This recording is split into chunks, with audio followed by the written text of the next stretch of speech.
초대교회 교부하면은 유명한 분 한 분 계십니다. 교회 다니다 보면은 익숙하게 들은 이름인데 폴리캅이라는 분이 계시죠. 이분이 유명한 이유는 이분이 순교하신 스토리가 많은 기독교인들에게 큰 감동을 주기 때문이거든요. 그러니까 이 폴리캅이라는 분이 로마의 박해가 아주 절정에 이르렀을 때 로마에 의해서 화형을 당해서 돌아가신 분이에요. 순교하신 분이거든요. 근데 실제 역사에는 어떻게 기록되어 있냐면 로마가 그를 잡아가지고 한 번에 화형시키지 않았습니다. 로마에서도 그가 얼마나 훌륭한 인격의 사람인지를 알고 있었던 거예요.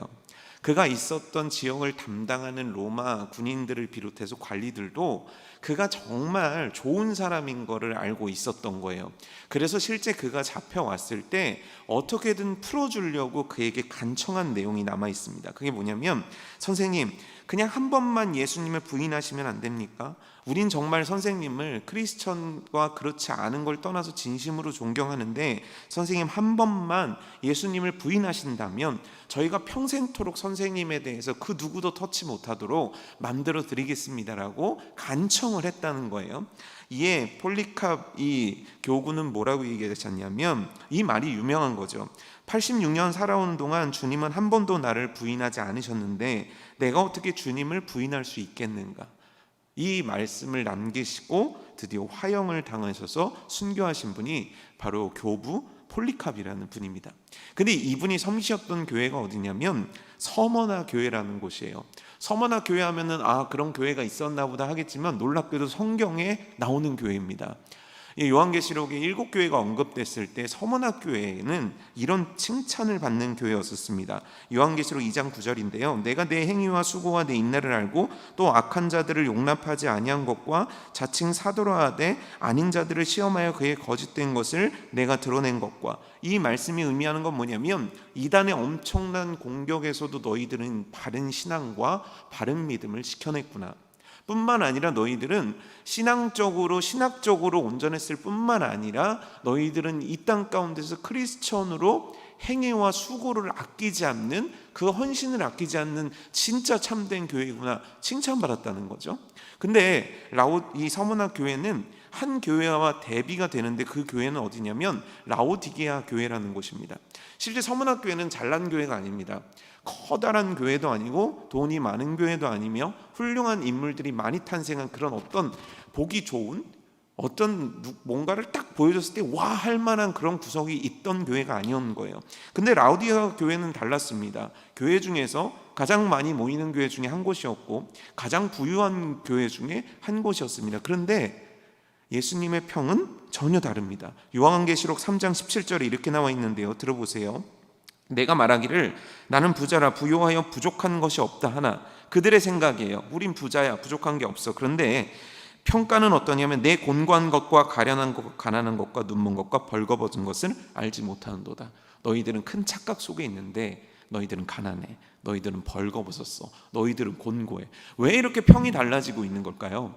이거에 대해서 우리는 말씀을 통해서 많이 배웠고 들어서 알고 있는 것들이 참 많습니다. 그런데 여기서 얘기하고 싶은 건 뭐냐면 눈에 보이는 규모, 눈에 보이는 어떤 것이 하나님께서 그 교회를 평가하는 기준이 아니라는 겁니다. 많이 모였느냐 적게 모였냐가 하나님이 평가하시는 기준이 아니라는 것이고, 얼마만큼 오랫동안 해서 너희들이 굉장한 일을 했냐도 하나님의 평가 기준이 아니고, 너희들 중에 얼마나 많은 부요한 자들과 얼만큼 대단한 인물들을 만들어냈냐도 하나님의 평가 기준이 아니라는 거예요.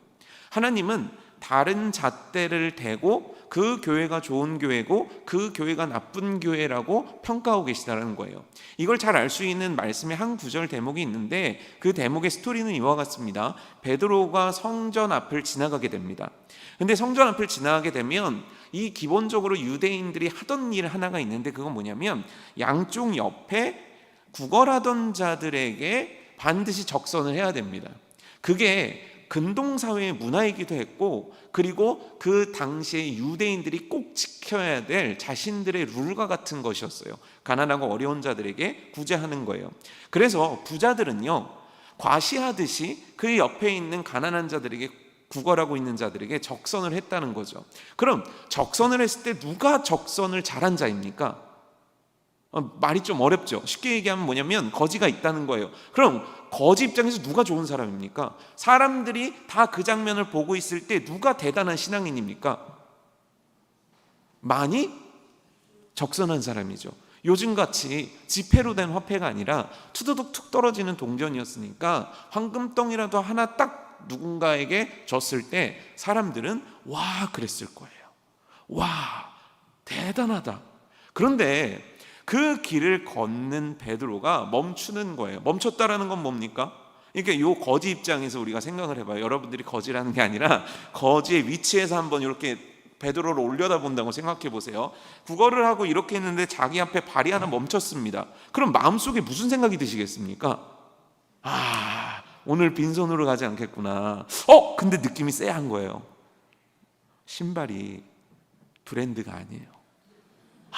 뭔가 좀 느낌이 이상해요. 그래가지고 고개를 들까 하고 있는데 그 남자의 말은 더 이 거지의 기분을 상하게 합니다. 뭐라고 얘기하냐면 금과 은이 나에게 없다는 거예요. 이게 뭡니까? 나한테 돈이 없다는 거예요. 아니 돈이 없으면 쓰지를 말아야 되는데 돈이 없다는 얘기를 들은 거지 입장에서 기분이 어떻겠어요? 매우 안 좋겠죠. 그런데 그 다음 구절의 말씀이 굉장합니다. 그게 뭐냐면 금과 은은 내게 없거니와 내게 있는 것을 너에게 준다는 거예요. 근데 베드로에게 있는 게 뭡니까? 곧 나사렛 예수의 이름이 있다는 거예요. 그가 갖고 있는 다른 건 없어요. 그가 유일하게 갖고 있는 것 한 가지는 나사렛 예수의 이름을 믿고 의지하는 그것이 그에게 있었다는 거예요. 베드로에게. 금과 은은 없지만 나에게 나사렛 예수 그리스도를 믿는 믿음이 있어. 그 이름의 힘을 믿고 있어. 그 이름의 능력을 난 믿고 있어. 그래서 내가 너에게 선포한다는 거예요. 그게 뭡니까? 일어나 걸으라. 그랬더니 어떤 역사가 일어납니까? 그 거지는, 안진뱅이였던 그 거지는 일어나 뛰며 하나님을 찬양하는 역사를 만들어내는 거예요. 이게 뭘 의미합니까? 하나님의 나라의 중요성, 하나님의 나라의 능력은 금과 은에 있지 않다는 거예요. 우리가 보는 어떤 눈에 보이는 어떤 것, 어떤 능력, 어떤 실력, 어떤 구체적인 금전적인 동그라미가 많은 지폐의 숫자가 교회의 능력과 크리스천의 능력이 아니라는 거예요. 그럼 교회의 능력이 뭐라는 겁니까? 나사렛 예수 그리스도를 믿고 있는가? 그 힘을 의지하고 있는가? 그 능력으로 말미암아 그 능력을 힘입어 일하고 있는가? 이게 하나님께서 보실 때 진짜 하나님의 사람들과 진짜 이 시대를 살아가는 크리스천들과 이 시대의 주의 일들을 감당하는 교회가 가져야 될 능력이라는 거예요. 오늘 이거에 대해서 좀 말씀을 나눠보고자 합니다. 근데 이 대목을 이 오직 나사렛 예수 그리스도의 힘만을 가지고 위대한 일을 이루었던 인물들은 성경 속에 참 많으나 오늘 제가 주의 있게 보고 싶은 건 바로 여러분들도 너무 잘 알고 있는 다윗과 골리앗의 사건입니다. 다윗과 골리앗의 사건에서 우리가 알고 있는 것들은 다윗의 멘트들입니다. 다윗이 어떻게 해서 골리앗을 쓰러뜨리겠다고 마음을 먹었는지, 그리고 그가 사울 왕을 어떻게 설득했는지, 그가 무슨 말을 해서 형들과 다투어냈는지, 그리고 그가 골리앗 앞에서 멋진 말을 했는지, 우리가 기억하는 건 다윗의 말들을 잘 기억하고 있습니다. 얼마나 멋지게 말을 합니까? 그런데 한번 이 구절을 읽어볼 때 이 사무엘상 17장에 이 골리앗과 다윗의 전쟁을 읽어볼 때 다윗의 말들을 다 빼고 한번 읽어보십시오. 그냥 객관적인 시각을 가지고 그 부분을 읽어보십시오. 이건 진짜 매우 위험한 상황이었습니다. 왜냐하면 성경은 놀랍게도 굉장히 많은 에너지를 어디다 쏟고 있냐면 골리앗이 어떤 사람인지에 대한 설명을 굉장히 자세하게 합니다. 실제 다윗은 어마어마한 전사 아닙니까? 그는 진짜 많이 싸워서 전승을 했던 사람이란 말이에요. 그런데 이와 같이 다윗의 상대방에 대해서 골리앗만큼 구체적으로 언급한 부분은 없습니다. 그렇다는 건 뭐냐면 다윗에게 있어서 골리앗의 전쟁은 매우 큰 의미가 있었다는 것과 두 번째는 뭐냐면 골리앗이 우리가 생각하듯이 그렇게 가벼운 상대가 아니었다는 거예요. 일단 골리앗의 스펙을 성경은 매우 자세하게 설명하는데 오늘날 기준으로 따지게 되면 키가 얼마냐면 1m 97 정도 됐다는 거예요. 엄청나게 크죠. 혹시 2m 97, 1m 97은 흔하죠. 왜 갑자기 제가 왜 1m 97을 얘기했냐면 제가 1m 97짜리 남자를 본 적이 없었다가 초등학교 2학년 때 처음 본 적이 있어요. 제가 이제 그때 잠실에 살았는데 지금 잠실에 살아야 되는데 그때 잠실에 살았죠. 그때 잠실에 살았었는데 그 종합운동장 앞에 사우나가 있었어요. 그래서 제가 그 사우나를 갔는데 세상에 TV에 나온 사람들이 있는 거예요. 바로 기아 농구팀이 와 있는 겁니다. 물론 여기 있는 젊은 사람들이 뭘 알겠습니까? 그 당시에 현대 기아 어마어마하지 않았습니까? 이충희와 허재의 대결. 물론 고개를 끄덕여 주셔서 감사합니다만, 근데 제가 이렇게 딱 열쇠를 이제 그때 열쇠로 열었잖아요. 그래서 열쇠를 딱 열려고 그러는데 앞에 사람이 있는데 허리만 보이는 거예요. 그래서 고개를 쭉 올려보니까 세상에 김유택. 김유택 아십니까? 아시는 분은 아시고 청년들은 모르시는군요. 김유택 아시죠? 그리고 옆에 보니까 세상에나 제가 그 당시 너무너무 좋아하던 선수가 있었는데 대한민국 최고의 센터였던 한기범 씨가 있는 거예요. 그런데요 진짜 어떻게 됐냐면 이렇게 해서 보게 되더라고요. 근데 골리앗의 키는 몇이냐면 2m 97이에요. 그러니까 그 당시에 지금보다 사람들이 평균 키가 작았을 텐데 골리앗은요 그냥 어마어마한 것을 뛰어넘어서 그 사람 자체는 있을 수도 없는 존재예요. 그런데 성경은요 그의 키만 말하고 있는 것이 아니에요. 그의 머리에 쓴 투구를 얘기하는데 노수로 만들었다는 거예요. 그러니까 쉽게 얘기하면 뭐냐면 그 당시 최고의 금속으로 만든 헬멧을 그는 머리를 보호하고 있었을 뿐만 아니라 갑옷을 입었는데 갑옷이 어떤 갑옷이냐면 비늘처럼 물고기 비늘처럼 겹겹이 이렇게 겹쳐진 거라서 웬만한 화살들은 뚫을 수 없는 철 갑옷을 입었다는 거예요. 근데 그 철 갑옷의 무게가 얼마냐면 50kg나 된다는 거예요. 그러니까 이게 말이 안 되는 거죠. 50kg의 갑옷을 입고도 창을 휘두르면서 빠른 속도로 적을 향해 진격해 나갈 수 있는 진짜 전사였던 거예요.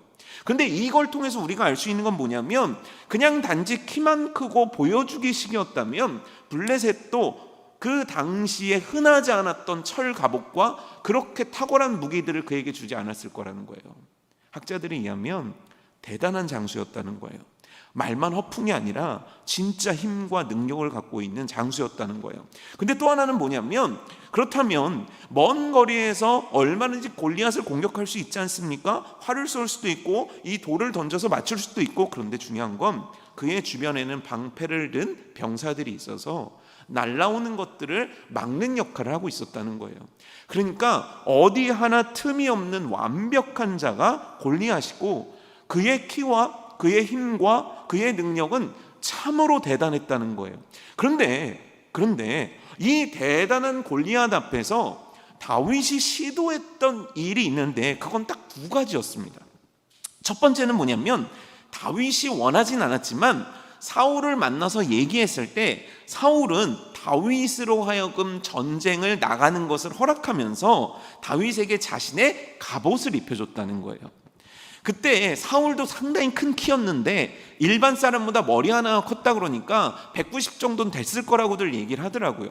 그런데 중요한 건 뭐냐면 다윗이 얼마나 작고 보잘것없었는지 사울의 겉 위에 옷을 입었는데 질질질 끌릴 정도였다는 거예요. 사울 입장에선 이걸 입혀야 돼요. 왜냐하면 이걸 입고 나가야 그래도 대등한 무기를 소유한 전쟁이 될 수 있기 때문이에요. 대등한 무기와 대등한 조건을 갖게 해줘야 돼요. 그런데 다윗은 그 대등함을 갖추기에는 무엇 하나 갖고 있는 게 없었다는 거예요. 키 작고 어깨 좁고 등치 작은, 칼 하나도 휘두를 수가 없는, 사울의 칼도 한 손으로 들어서 막 휘두를 수 없는, 그게 바로 지금 다윗이라는 거예요. 그리고 나서 두 번째, 이번에는 다윗이 의지를 갖고 한 행동이 뭐냐면 오늘 우리가 읽은 말씀이에요. 그가 사울의 갑옷도 잊지 못해요. 사울의 칼을 들지도 못해요. 그렇다고 다른 어떤 무기를 갖출 수도 없어요. 그런 무기를 써본 적도 없어요. 그냥 쉽게 얘기하면 촌놈이에요. 그런데 그가 뭐를 하냐면 전쟁을 앞두고 냇가를 가요.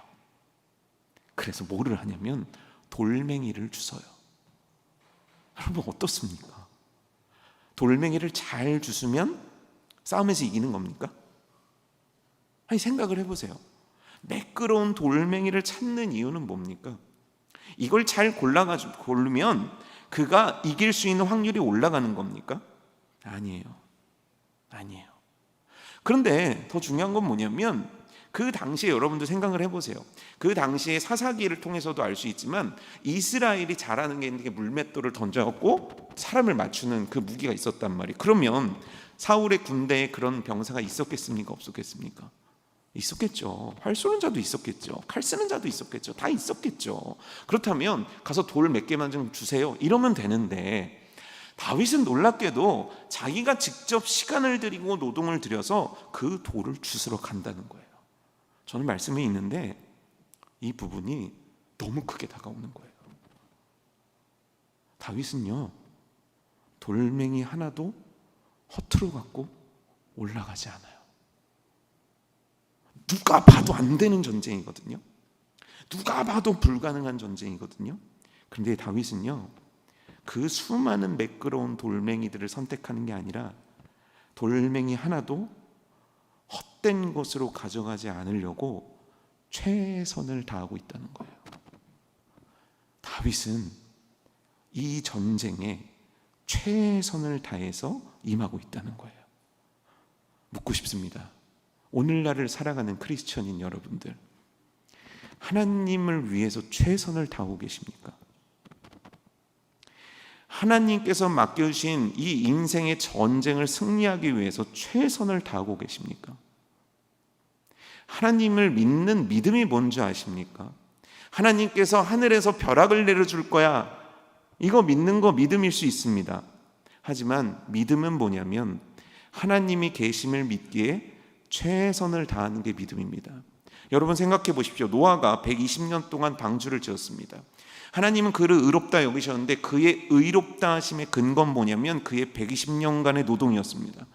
120년간 그는 배를 어떻게 만들었을까요? 대충 만들었겠습니까? 되는 대로 만들었겠습니까?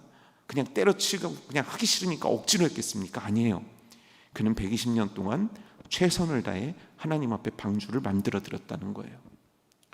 제가 한 청년을 만났는데 그 청년이 이런 얘기를 하는 거예요. 자기가 직장을 갔는데 자기는 잘난 줄 알았다는 거예요. 근데 직장에 가니까 너무 일을 못 하더래요. 너무 자기를 무시하더래요. 그런데 중요한 건 뭐냐면 그 직장에 있는 대부분들이 교회를 안 다니더래요.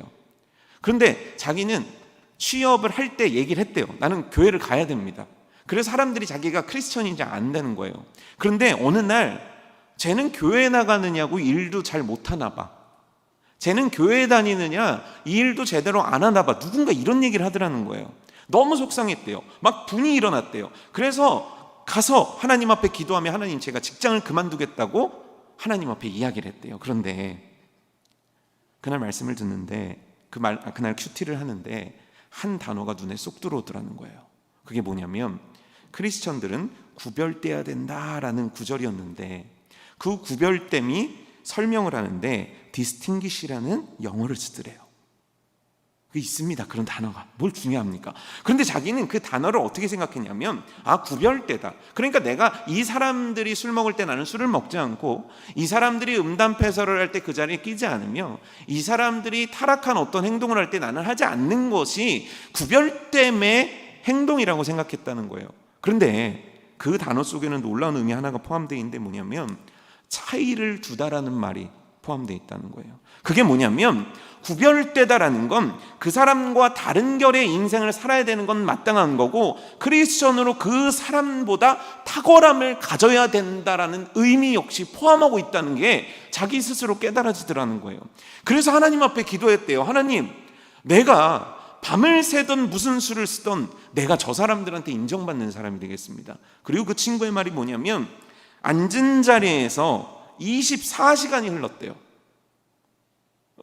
전혀 이해가 안 되실 수 있는데 출근했단 말이에요. 9시에 자리에 앉았단 말이에요. 그리고 나서 일을 막 하고 있는데 좋은 아침 그러면 사람들이 들어왔다는 거예요.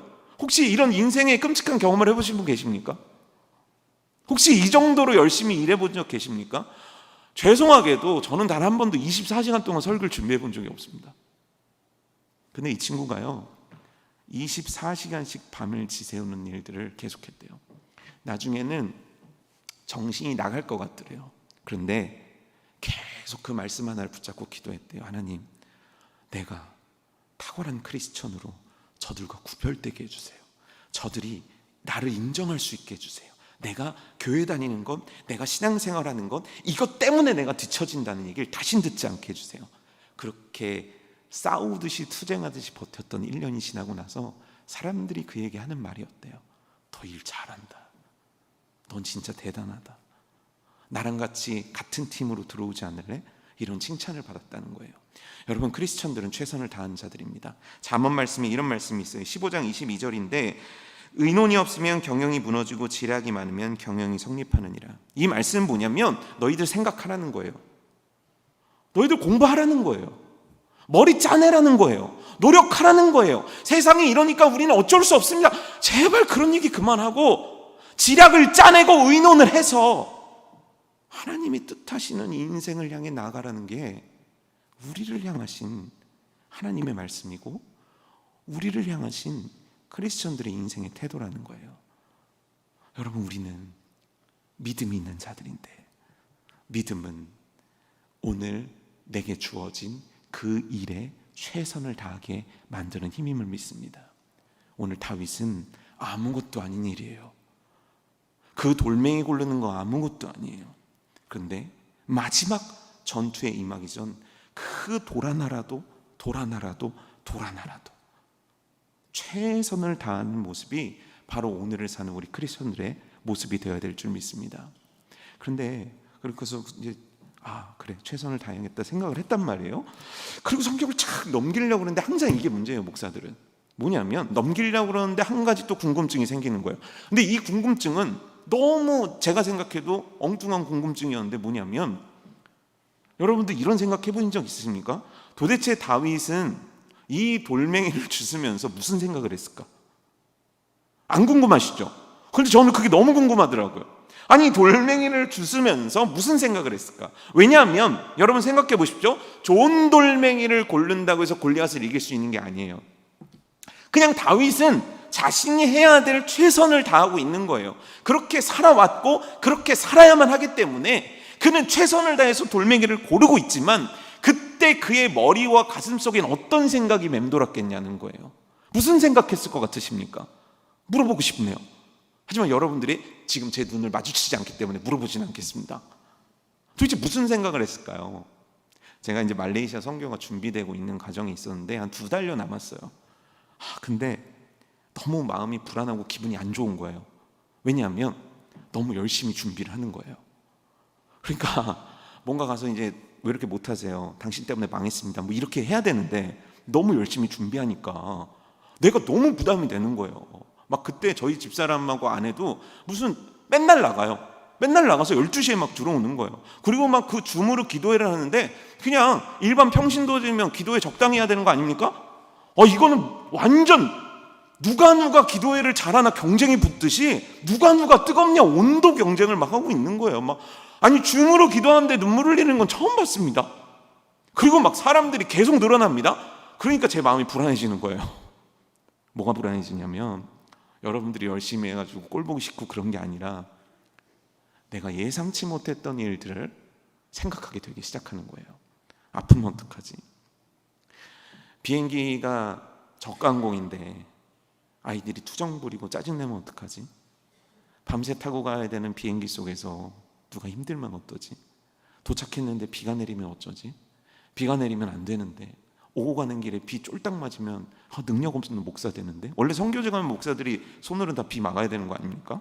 그래서 제가 2번째 날인가 비가 막 왔거든요. 그래서 페인트가 쫙 녹아내리더라고요. 이제 한국 페인트는 금방 마르는데 거기 페인트는 잘 안 말라요. 그래서 옥상에다 막 빨간 페인트를 칠했는데 비가 막 와요. 그랬더니 세상에 붉은 비가 떨어지는 거예요. 다 싹 녹아가지고, 그래서 그걸 어이없이 이렇게 바라보고 있는데 그때 한 청년이 이런 얘기를 하더래요. 목사님, 비가 안 오게 기도 좀 해보세요. 내가 그게 됐으면 내가 뭘 만들었겠지. 아니, 그리고 나서 그 다음 날이었어요. 하나님이 너무 좋은 태양을 주시더라고요. 그러더니 이거 막 구치를 하던 애가, 청년 애가 또 저한테 이런 얘기를 하는 거예요. 목사님, 구름을 좀 불러오세요. 내가 손오공이냐, 구름을 부르게. 그러니까 선교지에서 사실은 어떤 일만 생겨도 이건 정말 두려운 일이고 막막한 일인데, 80명이라는 대원을 데리고 가서 지내고 오고, 이게 너무 걱정이 되는 거예요. 근데 너무 걱정이 되니까 자연스럽게 뭐를 하게 되냐면, 여러분 놀랍게도요, 목사가 걱정을 하니까 기도를 하게 되더라고요. 왜냐하면 내가 비를 막을 수 없는 거 알고, 내가 구름을 부를 수 있는 능력이 없다는 걸 알고, 내가 사람들을 안 아프게 할 수 있는 능력이 없다는 걸 알고, 내가 어떻게 할 수가 없는 거예요. 그래서 그때의 그 스토리가 딱 떠오르면서 이 말씀을 봤는데, 과연 이때 다윗은 무엇하고 있었을까? 성경 어디에도 기록되어 있지는 않습니다. 하지만 단언컨대 다윗은 하나님 앞에 기도하고 있었을 거예요. 왜요? 내 힘으로 안 되니까. 그도 알고 있으니까요. 내 능력으로 안 되니까요. 그래서 그 다윗이 골리앗을 향해 외쳤던 그 말씀 속에 그의 중심이 담겨져 있는데, 45절 말씀인데 제가 읽어드릴게요. 다윗이 블레셋 사람에게 이르되 너는 칼과 창과 단창으로 내게 나온다는 거예요. 너는 그것을 의지하고 나오지만, 여기서부터 다윗의 얘기입니다. 나는 만군의 여호와의 이름 곧 내가 모욕하는 이스라엘 군대의 하나님의 이름으로 내게 나아가노라. 내게 있는 것 내게 주니 곧 나사렛 이름으로, 나사렛 예수의 이름으로 너는 일어나 걸으라. 지금 다윗은 똑같은 얘기를 하고 있는 거예요. 너는 너의 칼과 너의 힘을 의지하지만 나는 지금 만군의 여호와 하나님을 의지하면서 나아간다는 거예요. 그는 돌멩이를 주우며 전쟁을 준비하며 하나님을 의지하고 있는 거예요. 그의 힘을 의지하고 있는 게 아니에요. 하나님을 의지하고 있는 거예요. 최선을 다해요. 그가 할 수 있는 최선을 다해요.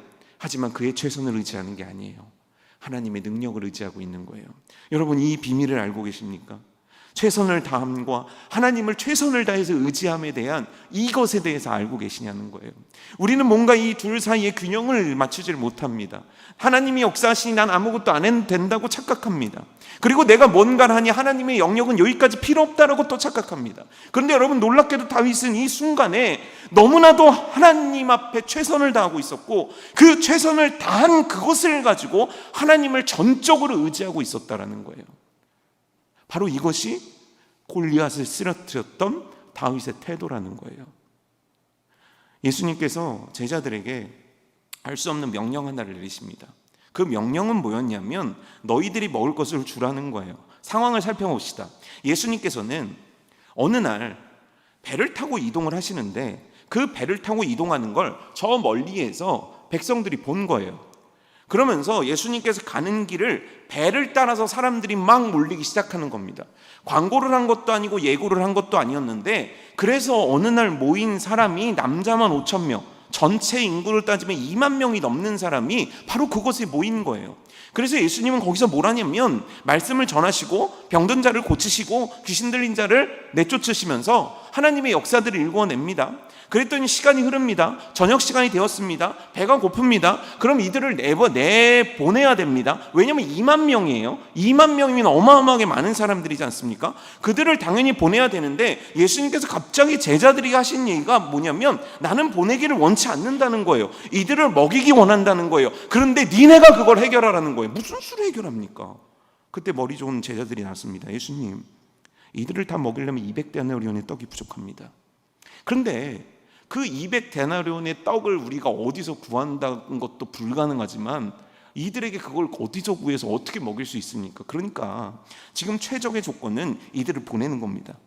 제자들은 그렇게 생각했고, 이 분위기는 매우 심각한 분위기를 만들어냅니다. 왜냐하면 예수님이 얘기하셨는데 그 누구도 적당한 대답을 못하고 있는데, 저들은 왜 아무 말도 안 하는 거지? 왜 우리를 보내지 않는 거지? 이 군중들은 웅성웅성거릴 수가 있다는 거예요. 그럼 이 상황 속에서 제자들은 무엇 할 수 있냐는 거예요. 여러분 생각해 보십시오. 무엇 할 수 있겠습니까? 근데 그때 나선 한 제자가 있죠. 그 이름은 바로 안드레입니다. 안드레는요, 그때 뭘 하고 있었냐면 진짜 말도 안 되는 일 하나를 하는데 도시락을 구하러 다니고 있었습니다. 먹을 걸 구하러 다니고 있었다는 거예요. 왜요? 모르겠습니다. 그가 왜 먹을 것을 구하러 다니는지에 대해서 성경은 얘기하고 있지 않습니다. 어떤 분에 의하면 그가 예수님이라도 먹여드리기 위해서 그렇게 구했다는 것도 있고, 그가 뭐라도 해야 되니까 먹을 거 없냐라고 외치고 다녔다는 사람들도 있습니다. 하지만 분명한 건 뭐냐면 그는 오늘 예수님의 말씀에 대해서 계산할 능력도 없고 분석할 능력도 없었지만 그는 최선을 다해서 예수님의 손에 올릴 것을 준비하고 있었다는 거예요. 그런데 이 다음이 문제입니다. 찾아낸 게 뭐죠? 여러분도 잘 아시는, 성경 퀴즈 때마다 헷갈리시는 보리떡 2개와 물고기 5마리입니까? 그럼요. 보리떡 5개와 물고기 2마리인 거죠. 그거예요. 그건 누구의 도시락입니까? 애들 도시락이에요. 초등학생들 먹을 도시락인 거예요. 그걸 구해가지고 온 거예요. 근데 분위기를 보세요. 물고기 100마리와 떡 200개를 가져왔습니다 해도 제자들이 뭐라고 그랬겠습니까? 너 지금 장난하냐?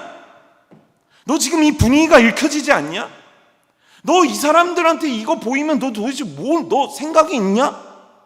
너 도대체 생각은 있는 거야? 비난받을 수 있단 말이야. 핀잔받을 수 있다는 얘기예요. 근데 갖고 온 게 너무 적어요. 이건 너무 적어요. 근데 여러분, 이 도시락을 내놨을 때 안드레는요, 무슨 마음으로 내놨는지는 모르겠지만 저는 그때 예수님의 계신 얼굴 쪽으로 고개를 돌려봤거든요. 여러분도 돌려보실래요? 왜 안 돌려요? 아니, 돌려보세요. 이렇게 돌려보세요. 아니 왜 인사를 하시고 그러세요? 우리는 좀 순수해질 필요가 있습니다. 언제까지 이렇게 어른인 척 하시겠습니까? 한번 돌려보세요. 오른쪽으로 돌리시든 여러분들이 생각할 때 예수님의 얼굴이 있는 쪽으로 여러분들 한번 돌려보시란 말이에요. 돌려보셨습니까? 자, 예수님의 표정은 어떻습니까? 그 도시락을 보셨을 때 예수님의 표정은 어떻습니까? 야! 지금 내가 아침서부터 지금 힘들어 죽겠는데 밥도 못 먹었는데 너 지금 장난하냐?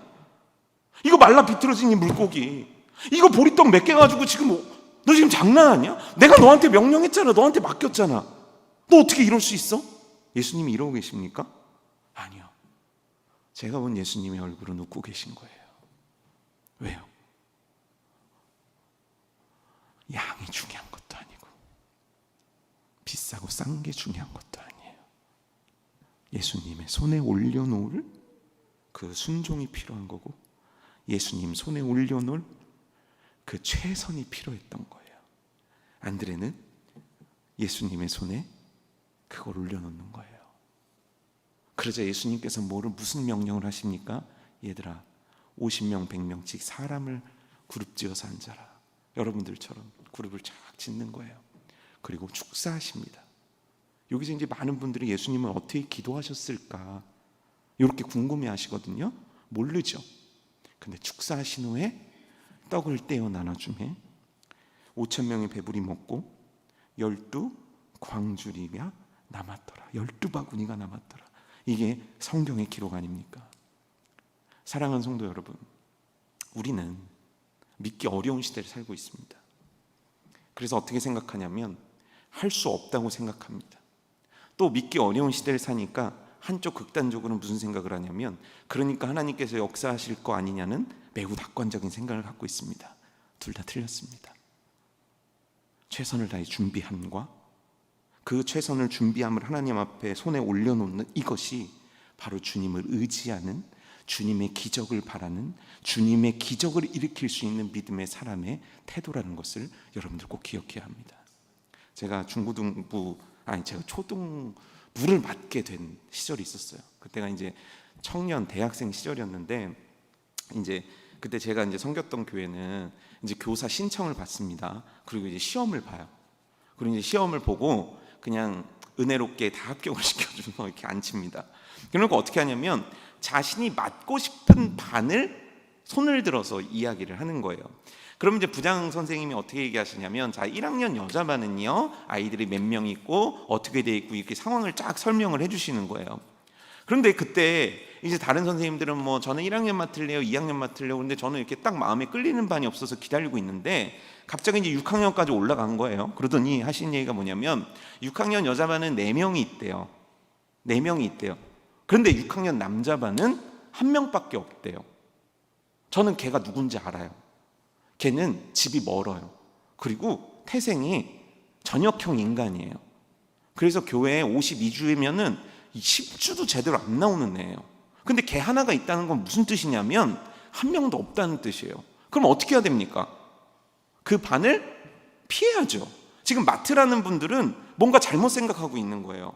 아무도 없는 반을 맡아보셨습니까? 근데 그 당시는요, 주일학교에 애들이 꽤 있었던 시절입니다. 그러니까 그 시절을 돌이켜보면 김희진 장로님이 그렇게 자랑하시던 부장집사님을 하셨을 때 시기인 거예요. 그때 3층에 막 애들 많았던 그 시절인 거예요.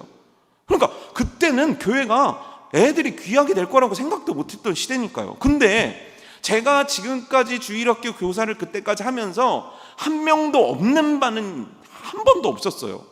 그런데 그 반은 1명도 없는 거예요. 그런데 사람이요, 참 신기하죠. 갑자기 그때 죄송합니다, 이 남자의 객기가 올라오는 거예요. 그걸 믿음으로 선택할 수 있는 사람이어야 되는데 제가 무슨 생각을 했냐면, 야, 내가 한번 맡아?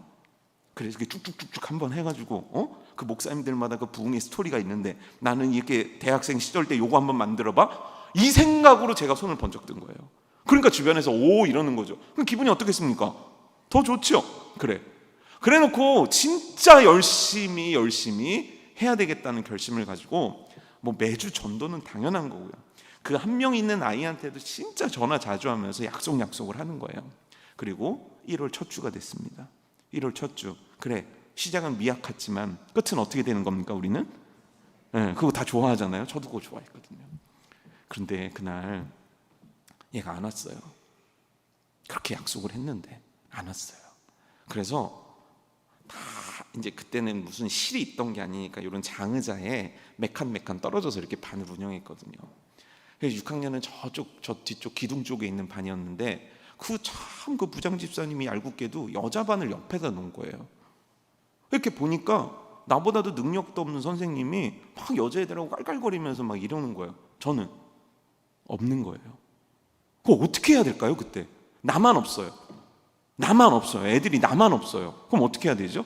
나 전주에 저 사람 목사 될 거래, 어쩐지 다르다, 선생님 기대해요, 막 이랬단 말이에요. 전주까지. 그리고 전 토요일 날 하나님 앞에 기도하면서 막 기도를 했어요. 하나님, 막 우리 반이 100명이 되게 해주시고 막 이렇게 기도했단 말이에요. 막 그런 사람 많잖아요. D.L. 무디 목사님, D.L. 서정모, 뭔가 어울리잖아요. 그래가지고 막 기도하고 막 그랬단 말이에요. 1명도 안 왔어요. 그렇게 머쓱하더라고요. 두 번째 주 왔을까 안 왔을까요? 안 왔어요. 그런데 세 번째 주쯤 지나니까 도저히 그 자리를 지킬 수가 없는 거예요. 그래서 빗자루를 들고 이렇게 청소를 하고 다녔어요. 너무 속상하더라고요. 그리고 한 달이 지나고 2달이 지나는데 1명도 없어요. 그러니까 나중에는 창피함을 넘어서 분노가 올라오더라고요. 근데 중요한 건 뭐냐면 저는 가만히 있지 않았어요. 매주 전도를 했는데 그때 제가 생각했던 게 뭐냐면 다른 선생님들 3시에 오면 나는 3시 반까지 해야지. 그리고 정말 열심히 했어요. 진짜 열심히 했어요. 근데 안 와요. 그렇게 4개월, 5개월이 질렀어요. 그 1명 있던 애, 제가 그 이름을 아직도 잊지 못해요. 김한웅이라고. 걔는 안 와요. 어쩜 안 올 수 있어요? 그래갖고 그날도 토요일날 전도를 하고 그 전도도요, 그 당시 유행했던 게 손바닥 사탕이 있었어요. 그 이렇게 뒤집는 거. 그거는 싸요. 그래서 저는 항상 브랜드를 중요시 여기는 사람이라 그때도 추파춥스, 정품, 뭐 그런 거 들고 다녔다고요. 그 돈은 어디서 납니까? 그때 하나 200원씩 했는데 그걸 막 몇십 개씩 뿌려가면서 내 돈으로 사면서 안 되는 거예요. 그러던 어느 날 교회 앞으로 터덜 오늘도 전도를 못했구나, 내일도 나는 초라하게 앉아있겠구나, 나는 역시 안 되는 놈인가 보다 그러고 있는데 한 아이를 길에서 만났어요. 그래서 제가 어떻게 했냐면, 안녕, 그 당시 이제 제 정해진 멘트인데, 안녕, 이 초등학교 다니니? 네. 그럼 혹시 교회는 다니니? 네. 그래, 열심히 다녀라. 그런데 그리고 가야 되는데 그냥 사람이 참 그렇대요. 원래 상도덕에 남의 애들 데리고 오고 그러면 안 되잖아요. 근데 있잖아요, 사람이 그래요. 진짜 간사하게 이럴 데 없는 거죠. 그래도 혹시 모르잖아요. 그래서 어느 교회 다니니? 그랬더니 제가 다니는 교회 이름을 얘기하는 거예요. 근데 그게 너무 열받는 거 있죠. 왜요? 그 교회 앞에서 만났으니까 나는 얘가 거짓말을 한다고 생각을 했던 거예요. 야, 너 장난하지 마. 내가 그 교회 다니는데 너 한 번도 본 적은 없어. 그랬더니 이 친구가 한 얘기가 뭐냐면, 자기가 지난주에 이 동네로 전학을 왔대요. 그런데 엄마 아빠가 교회를 찾는데 마침 집 앞에 그 교회가 있어서 자기가 갔다는 거예요. 그러더니 저한테 뭐라고 하냐면, 제가 교회 나오라는 얘기 뭐 이런 얘기도 안 하는데 갑자기 저한테 뭐라고 하냐면, 선생님, 제가 내일 9시까지 교회를 갈게요. 그랬어요. 그때 저는 말렸어요. 아니야. 전화번호를 줘. 내가 니네 집 앞에 기다릴게. 보통 그래야지 확률이 높아지니까. 그런데 걔가 뭐라고 하냐면, 아니에요, 제가 알아서 올 테니까 걱정 마세요. 그래서 저는 에이, 얘는 또 안 오겠구나 이렇게 생각을 했어요. 근데도요, 사람이 계속 뒤만 보는 거예요. 계속 문이 열리기를. 문을 열고 딴 애가 들어오고, 문을 열리면 딴 애가 들어오는데 세상에 5개월 만에 진짜 6학년 남자 그 친구가 들어오는 거예요. 막 딴 교회는 박수를 치거든요, 여기서. 왜냐면은, 아니 왜 쳐요? 아니 왜 치냐고요. 난 시켜서 하는 게 제일 싫은 사람인데. 여러분들이 그 한 명을 전도를 해봤어야 이게 공감이 되죠. 이 답답하신 주일학교 선생님들이요, 그 한 명을 길거리에서 전도해서 데리고 와 봤어야 이게 얼마나 감격적인 스토리인지 알죠. 맨날 눈만 보면서 누가 오나 전화하면 애들이 안 오나 이러고 있는 선생님하고 전 질적으로 다른 거죠. 근데 여기까지는 붕 떴는데 다음은 공과 시간이 문제였어요. 뭐가 문제인지 아십니까? 공과 시간이 됐는데 우리 반만 1대1이에요. 그러니까 여러분들은 그 마음을 모르나 본데 1대1인데 이 초등학생 친구가 저한테 뭐라고 그러냐면, 선생님, 저만 있나요? 아니 보통 6학년쯤 되면 친구가 있어야 되잖아요. 저만 있나요? 그래서 제가 막 둘러대기 시작한 거예요. 아니 원래 있는데 걔가 오늘 일이 있어서 못 온 것 같다. 그러면 2명인가요? 그런데 2명 20명 같아. 막 둘러대고 있는데 갑자기 걔가 이런 얘기를 하는 겁니다, 저한테.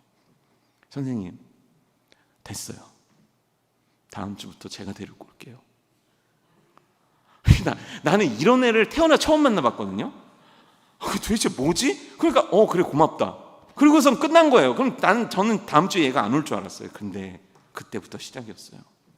진짜 전학 온 지 2주밖에 안 된 애가 친구들을 데리고 오기 시작하는데요, 말도 안 되는 거예요. 매주 새로운 애들이 오기 시작하는 거예요. 그래서 교회에서 부랴부랴 만든 부서가 생겼는데 중등부가 처음 그 교회에 만들어진 거예요. 여러분, 제가 이 얘기를 하는 건, 오늘도 하나님은 최선을 다하는 그 한 사람을 찾고 계신 거예요. 오늘 이 시대 속에서도 하나님을 의지하면서 그 끈을 놓지 않는 사람을 하나님은 찾고 계신 거예요. 제가 커피 브레이크 수요일 날 말씀을 나누는데 한 집사님이 울먹이면서 저한테 이런 얘기를 하시는 거예요. 내가 젊었을 때 예수님을 잘 믿었으면 전도도 잘했을 텐데 지금은 내가 얘기를 해도 아무도 내 얘기를 안 들어요. 길을 가서 사람들을 만나도 이제 내 얘기를 사람들이 안 들으려고 해요. 정말 전도 가고 싶어서 토요일도 나가고 주일 아침에도 나가는데 한 명도 전도가 안 돼요. 근데 여러분, 이분에게 어떤 역사가 만들어졌는지 아십니까? 전도 잘하는 분이 짝꿍이 된 거예요. 그래서 매주 수요일이면 누구보다도 생기 있는 얼굴로 복음을 전하고 다니시는 거예요. 하나님은 오늘도 하나님께서 역사하실 걸 믿는 최선을 다하는 그 한 사람, 하나님께 그 최선을 하나님 손에 올려놓을 수 있는 진짜 하나님을 의지하는 사람을 찾고 계십니다. 오늘 우리 부서가, 오늘 내 인생이, 오늘 내 교회가 맞닥뜨린 현실은 골리앗이에요. 골리앗은 죽어도 무너뜨릴 수가 없는 거예요. 그런데 하나님은 다윗을 쓰셨듯 오늘 다윗과 같은 그 한 사람을 찾으신 줄 믿습니다. 그게 오늘 작금 사역자가 되기를 축복합니다. 그게 부장 집사님들 되기를 축복하고요. 그게 오늘 우이중앙교회를 죽도록 섬기기로 작정하신 중직들과 재직들이 되기를 주님의 이름으로 축복합니다. 최선을 다하는 자, 주를 의지한 자를 통해 하나님은 그렇게 역사하실 줄 믿습니다.